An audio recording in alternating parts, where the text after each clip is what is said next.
ಆಚಿ chilli powder ಸಖತ್ ಖಾರ ಬಣ್ಣ ಮತ್ತು ರುಚಿ ಆಚಿ ಚಿಲ್ಲಿ ಪೌಡರ್. ವಿಮಾನ ದುರಂತದಲ್ಲಿ ಮಹಾರಾಷ್ಟ್ರದ ಡಿಸಿಎಂ ಅಜಿತ್ ಪವಾರ್ ದುರ್ಮರಣಕ್ಕೀಡಾಗಿದ್ದಾರೆ. ಅಜಿತ್ ಪವಾರ್ ಸೇರಿ 6 ಮಂದಿ ದುರ್ಮರಣಕ್ಕೀಡಾಗಿರುವಂತಹದ್ದು. 2 ಬಾಡಿಗಾರ್ಡ್ಗಳಿದ್ರು, 2 ಸಹಾಯಕರಿದ್ರು, ಆಪ್ತ ಕಾರ್ಯದರ್ಶಿ ಕೂಡ ಪ್ರಯಾಣವನ್ನು ಮರೆಸ್ತಾ ಇದ್ರು. ಓರ್ವ ಎನ್ಸಿಪಿ ಕಾರ್ಯಕರ್ತ ಕೂಡ ಈ ದುರಂತದಲ್ಲಿ ಉಸಿರು ಚೆಲ್ಲಿದ್ದಾರೆ ಅನ್ನೋದು ಗೊತ್ತಾಗ್ತಾ ಇದೆ. ಬೆಳಗ್ಗೆ 8:05 ಮುಂಬೈನಿಂದ ಟೇಕ್ ಆಫ್ ಆಗಿದ್ದಂತಹ ಪ್ರೈವೇಟ್ ವಿಮಾನ ಇದು. 8:45 ಈ ವಿಮಾನ ಪತನಗೊಂಡಿದೆ. ಪತನಗೊಂಡಿರೋದಕ್ಕೆ ಕಾರಣ ಏನು ಅನ್ನೋದು ಗೊತ್ತಾಗಬೇಕಾಗುತ್ತೆ. ಡೀಟೇಲ್ಸ್ ಕೊಡೋದಕ್ಕೆ ಶಬೀರ್ ಸಂಪರ್ಕದಲ್ಲಿ ಜಾಯ್ನ್ ಆಗಿದ್ದಾರೆ. ಶಬೀರ್, ಹೇಗಾಯ್ತು ಈ ದುರಂತ ಅಂತ ಹೇಳಿ? ನೋಡಿ, ವಿಮಾನ ದುರಂತಕ್ಕೆ ನಿರ್ದಿಷ್ಟವಾದಂಥ ಕಾರಣ ಏನು ಅನ್ನುವಂಥದ್ದನ್ನು ಇನ್ನಷ್ಟೇ ಪತ್ತೆ ಹಚ್ಚಬೇಕಾಗಿರುವಂಥದ್ದು. ಆದರೆ ಬೆಳಗ್ಗೆ 8:45 ಸುಮಾರಿಗೆ ಈ ಒಂದು ವಿಮಾನ ಪತನ ಆಗಿರುವಂಥದ್ರ ಬಗ್ಗೆ ಮಾಹಿತಿಗಳು ಬರ್ತಾ ಇರುವಂಥದ್ದು. ನೋಡಿ, ಬಾರಾಮತಿ ವಿಮಾನ ನಿಲ್ದಾಣ ಏನಿದೆ ಅದೊಂದು ಸಣ್ಣ ವಿಮಾನ ನಿಲ್ದಾಣ ಆಗಿರುವಂಥದ್ದು.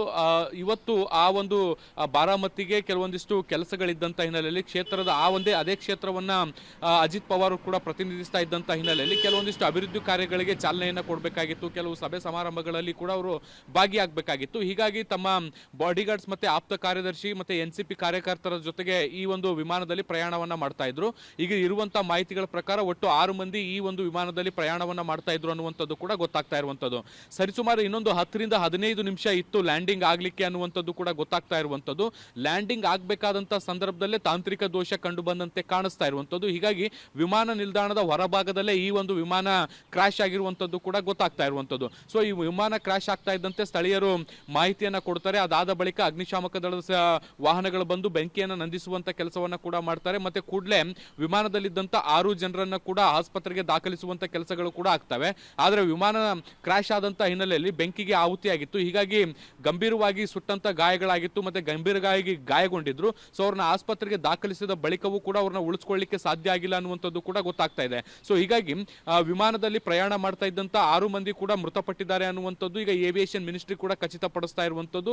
ಹೀಗಾಗಿ ಮುಂದಿನ ಅಗತ್ಯ ಕ್ರಮಗಳನ್ನು ಕೂಡ ತೆಗೆದುಕೊಳ್ಳಲಾಗ್ತಾ ಇರುವಂಥದ್ದು. ಬಹುಶಃ ಬಾರಾಮತಿಯಿಂದ ಮೃತ ದೇಹಗಳನ್ನು ಕೂಡ ಮುಂಬೈಗೆ ಸ್ಥಳಾಂತರ ಮಾಡುವಂತ ಸಾಧ್ಯತೆಗಳನ್ನು ಕೂಡ ಈಗ ನಿರೀಕ್ಷೆ ಮಾಡಲಾಗ್ತಾ ಇದೆ. ಪ್ರೇಮ್, ಶಬೀರ್, ಈ ರೀತಿಯ ದುರಂತಗಳಾದಂತಹ ಸಂದರ್ಭದಲ್ಲಿ ಇದು ಆಕ್ಸಿಡೆಂಟಾ ಅಥವಾ ಬೇರೆ ಯಾವುದಾದ್ರು ರೀತಿಯ ಅನುಮಾನ ಇದೆಯಾ ಅನ್ನುವಂತಹ ಸಹಜ ಪ್ರಶ್ನೆ ಮುನ್ನೆಲೆಗೆ ಬರ್ತಾ ಇದೆ. ಈ ಬಗ್ಗೆ ಏನಾದರೂ ಡೀಟೇಲ್ ಸಿಗ್ತಾ ಇದೆಯಾ ಸದ್ಯಕ್ಕೆ? ನೋಡಿ ಪ್ರೇಮ್, ಈಗಷ್ಟೇ ಘಟನೆ ನಡೆದಿರುವಂಥದ್ದು 8:45 ಅಂದರೆ ಸರಿಸುಮಾರು 9 ಗಂಟೆ ಸರಿಸುಮಾರಲ್ಲಿ ಈ ಒಂದು ಘಟನೆ ಆಗಿರುವಂಥದ್ದು. ಸದ್ಯಕ್ಕೆ ವಿಮಾನದ ಅವಶೇಷಗಳನ್ನು ಕೂಡ ಪತ್ತೆ ಹಚ್ಚುವಂಥ ಕೆಲಸಗಳಾಗಬೇಕಾಗತ್ತೆ. ಮುಖ್ಯವಾಗಿ ವಿಮಾನದ ಕೆಲವೊಂದಿಷ್ಟು ಪ್ರಮುಖವಾದಂತಹ ಏನು ಪಾರ್ಟ್ಗಳೇನಿರ್ತವೆ ಅವುಗಳನ್ನು ಕೂಡ ವಶಕ್ಕೆ ತೆಗೆದುಕೊಳ್ಬೇಕಾಗತ್ತೆ. ಸೊ ಈಗ ಆ ನಿಟ್ಟಿನಲ್ಲಿ ಕೆಲಸಗಳು ಕೂಡ ನಡೀತಾ ಇರುವಂಥದ್ದು. ಸ್ಥಳಕ್ಕೆ ತಂತ್ರಜ್ಞರು ಕೂಡ ಬರ್ತಾ ಇದ್ದಾರೆ. ಸದ್ಯಕ್ಕೆ ಬೆಂಕಿ ನಂದಿಸುವಂಥ ಕೆಲಸಗಳು ಕೂಡ ಆಗ್ತಾ ಇದ್ದಾವೆ.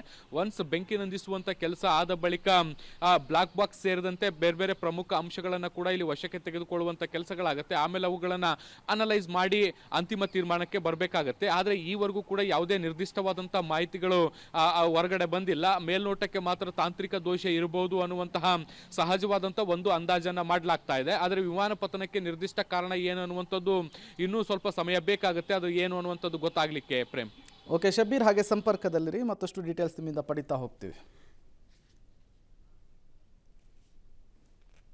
ಸಾಮಾನ್ಯವಾಗಿ ವಿಮಾನ ಅಪಘಾತಗಳಾದಾಗ ಏನಕ್ಕಾಯ್ತು ಅನ್ನೋದನ್ನು ಯಾರು ಕನ್ಫರ್ಮ್ ಮಾಡ್ತಾರೆ ಅಂದರೆ DGC ಅವರು ಬಂದು ಸ್ಪಾಟ್ಗೆ ಅಧಿಕಾರಿಗಳು ಬಂದು ಇನ್ಸ್ಪೆಕ್ಟ್ ಮಾಡ್ತಾರೆ.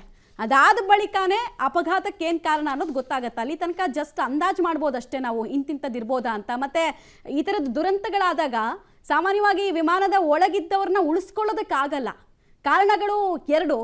ಒಂದು, ಆ ವಿಮಾನ ಬಿದ್ದಿರುವಂತಹ ಜಾಗ ಆಗಿರುತ್ತೆ. ಸ್ಥಳೀಯರು ಬಿಟ್ಟರೆ ಇನ್ಯಾರು ತಲುಪೋದಕ್ಕೂ ಆಗಲ್ಲ. ಸ್ಥಳೀಯರಿಗೆ ಮಾಹಿತಿ ಸಿಗೋದಕ್ಕೂ ಸುಮಾರು ಟೈಮ್ ಬೇಕಾಗುತ್ತೆ. ಯಾಕಂದರೆ ರಿಮೋಟೆಡ್ ಏರಿಯಾಗಳಲ್ಲಿ ಸಾಮಾನ್ಯವಾಗಿ ಇಂಥ ಅಪಘಾತಗಳು ಆಗೋದನ್ನು ನಾವು ನೋಡ್ತಾ ಬಂದಿದ್ದೀವಿ.